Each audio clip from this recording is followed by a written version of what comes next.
Impact Wrestling has a pay-per-view in less than 24 hours, but everybody's talking about Tessa Blanchard for all the wrong reasons. What's up, folks? Fred Rachani, TSC, your home for sports news, updates, interviews, and everything in between. If you're new here, please consider subscribing. My goodness, Tessa Blanchard has been trending for the better part of this Saturday at the time I'm recording this. You might be wondering why. Well, she sent out a tweet that seemed rather empowering, and that tweet read, "Hey women, try supporting one another. Cool things happen." Seems like a nice tweet, right? She's challenging for the men's World Heavyweight Championship. Yes, some people might think it's ridiculous. Wherever you fall on that side of the spectrum, the reality is it's kind of cool. I mean, here's a woman who is legitimately the top star of Impact Wrestling, a TV product, and she's headlining their pay-per-view. That's kind of cool. She's also a great talent. What could possibly have gone wrong? Well, you may recall a few years ago hearing rumblings and rumors that Tessa had some type of attitude issues, backstage issues. Maybe you've never heard that at all. And I think if you haven't, it's okay, because let's keep it real here. Not everybody's on Twitter. Not everybody's on Facebook. Not everybody reads the forums and news and stuff like that. I remember hearing vaguely that she had just attitude issues and some confrontations. I never heard anything else really beyond that. But again, I didn't necessarily go digging for it either. There's only so much news, whether it be wrestling or real life, you could consume. So, Allison Kay, a.k.a. Sienna, former TNA Impact Wrestling Knockouts champion, NWA Women's World Champion, really talented professional, well-respected veteran. She quote tweeted Tessa Blanchard, and it read, "Remember when you spat in a black woman's face and called her the N-word in Japan? Was that you, quote, supporting women?" The audacity of this tweet.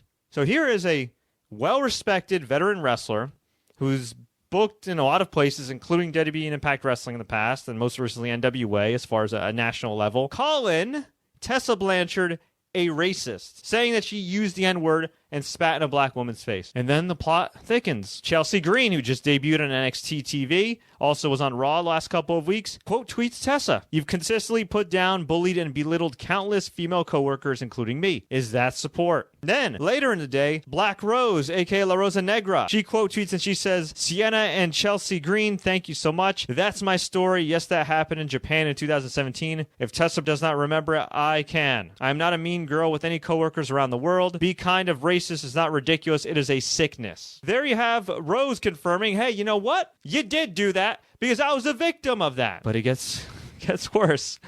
Isla Dawn of NXT UK.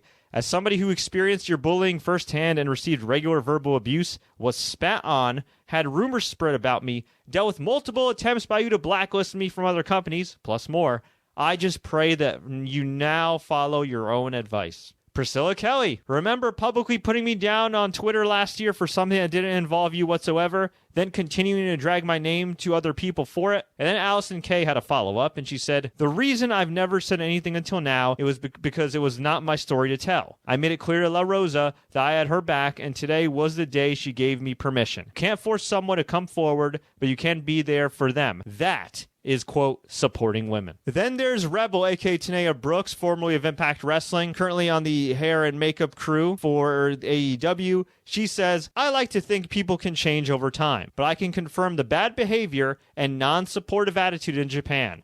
I was there." Tessa then tweeted out a couple things. She said, "Not true. That's my statement and the most attention I'll give it because of how ridiculous it is." She also quote tweeted Chelsea Green and said, "I've never been anything but kind to you. I've dealt with mean girls since I started. Not saying I'm a saint. How I've had my ups and downs and made silly decisions. Such is life. You have zero merit in your comments. Instead, putting me down here for a little clout. You've got my number." Now, to the best of my knowledge, at this time I'm recording this, Tessa has not directly acknowledged the N-word accusation. I guess she kind of sort of did. Then Shanna, as if it couldn't get any worse, Shanna, who's a well-respected women's wrestler as well. You may have seen her in AEW. She said, "She did more nasty stuff in Japan. Never forget. Practice what you preach, sweetheart.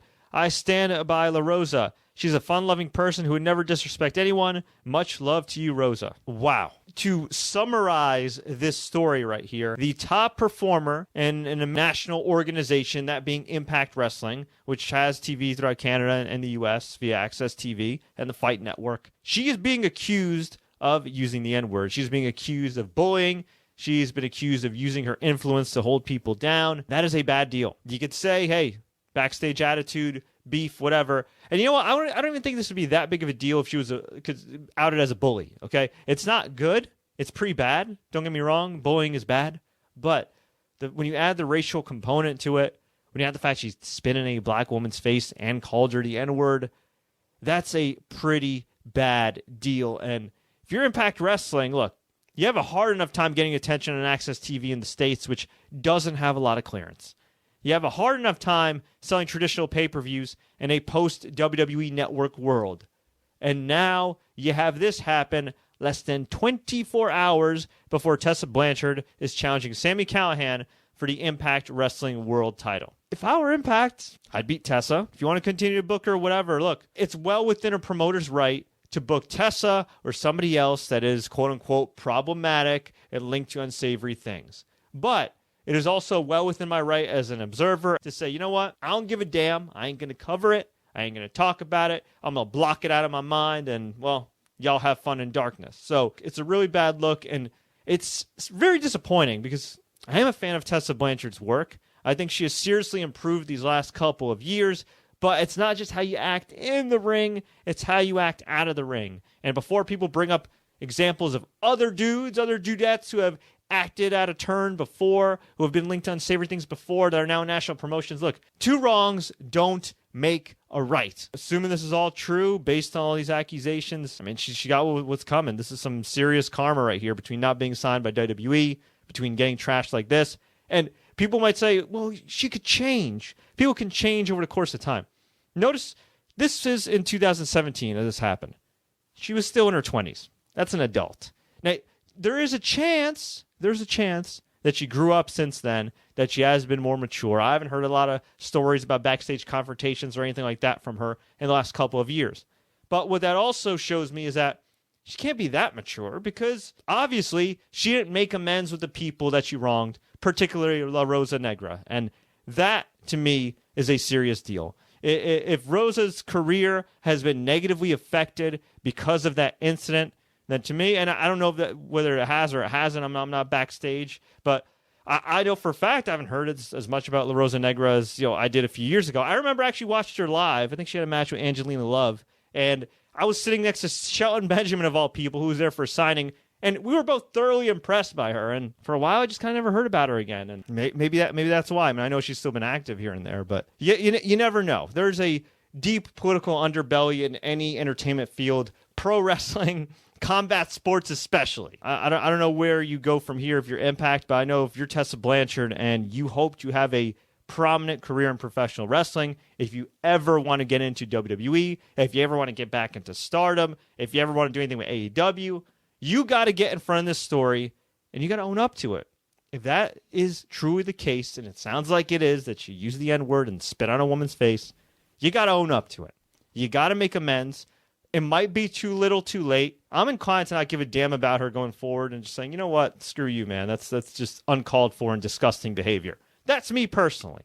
But for any fans that she still has or might have or might gain down the road, for the sake of her own bank account, for the sake of her as a human being, it's probably in her best interest to just put out a video, put out a statement, reach out directly to Rosa as well, and just say, look, this is what happened. I was wrong. I effed up. I own up to it. Try to be as contrite as you can 3 years after the incident, and let the chips fall where they may. I don't think it's up to me to forgive Tessa or what have you. You know what I mean? I think it's up to the person who was offended. I think it's up to the people that were offended. I think it's any fan of color that's offended. It's up to them. And what can I say other than this is a really bad look? There's no place in any field for this kind of behavior, let alone entertainment and professional wrestling, where politics can run rampant and these situations can negatively affect a person's career, the victim's career in this case. So if you were Impact, what the hell would you do in this situation?